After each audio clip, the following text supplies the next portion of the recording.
All right, well, here's some fun Toyota Landcruiser and inline 6, I guess, reliability and durability talk. So we got two HZJ73s. One is Nathan's, this one's mine. And I did a video because he's selling his, so I'll add a link to this video. So go check it if you are interested in getting one of these HZJ73s. So his is a 91, mine's a 92, but they share the same power plant, which is the 1HZ diesel 4.2 naturally aspirated engine. 12 valve.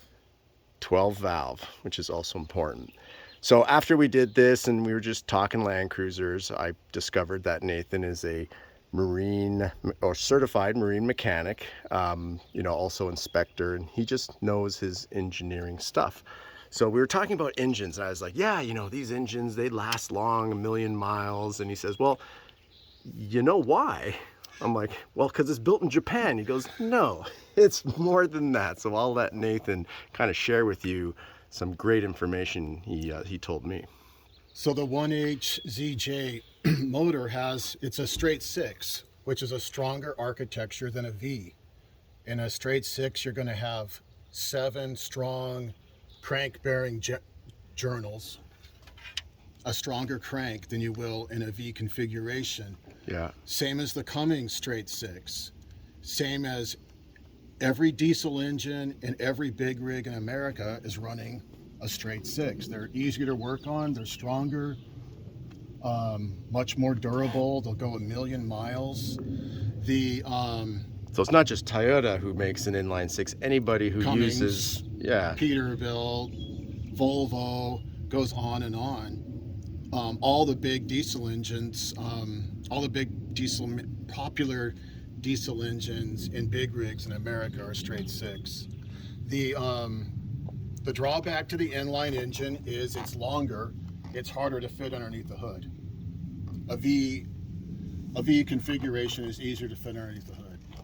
Got it. And that's why a lot of manufacturers use the V configuration. That's why that Chevy 350 small block everybody's using, putting in their overlanders or trucks or whatever, because it's small, it fits. But an inline 6 is just inherently more reliable. So I get it. So like the Dodge Cummins, which is the sought after engine, their inline 6 that Dodge partnered up with over years and years. But then didn't something change with smog and requirements on some of the US built diesels? 98, smog became required in California. 2003 model year, they upgraded where diesel engine had to run catalytic converters, and other requirements were issued. And then in the 2008 model year, the DEF diesel exhaust fluid systems were required, and they just become incredibly complex, as opposed to this early 90s architecture is just very simple and very reliable. So the diesels in Japan, being Japanese built, great engineering, but doing an inline 6 with diesel, even the turbo diesels, went from 12 valve to 24 valve, like that Toyota engine. The 1HD FT and the FTE for their electronic version of it are highly sought after. But so it's not just that it's made in Japan, but they're just choosing an engineering way of making architecture, because there's not like 50 ways to do an inline 6. An inline 6 is done a certain way, all inline, so the crank is going to have more power that way. And I think you were alluding to earlier, just easier to do maintenance. You can do it while it's in the engine bay. Yeah, all your injectors are right there on the line for you to work on. Easy access. In other words, you're not going to have to switch sides. The manifold comes off all right here. Instead of having 2 heads to rebuild, you've only got 1. Instead of having to take, it's just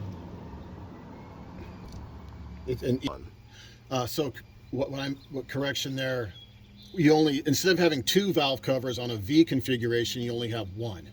So it's just a straight up simpler design. The oil filter is very easy to get to. The batteries are right here, right next to each other.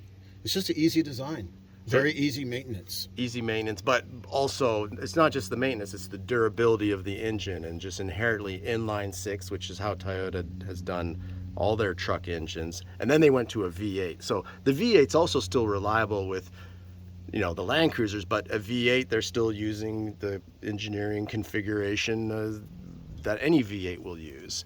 So powerful, but are they going to go a million miles? Not likely, like this inline 6 can. Very strong crank. And that's very strong. The heart of the motor is very strong in a straight 6. Yeah. Well, it's good to know, because we've always talked about how these are durable. I talk about this one as the million-mile motor, and on the V8s, the 100 series is, you know, in 1998 was when Toyota first came out with their V8.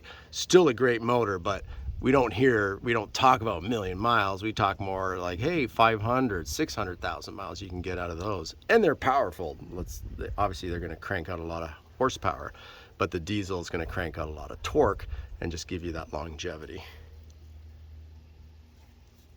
Well, cool, Nathan. I'm glad.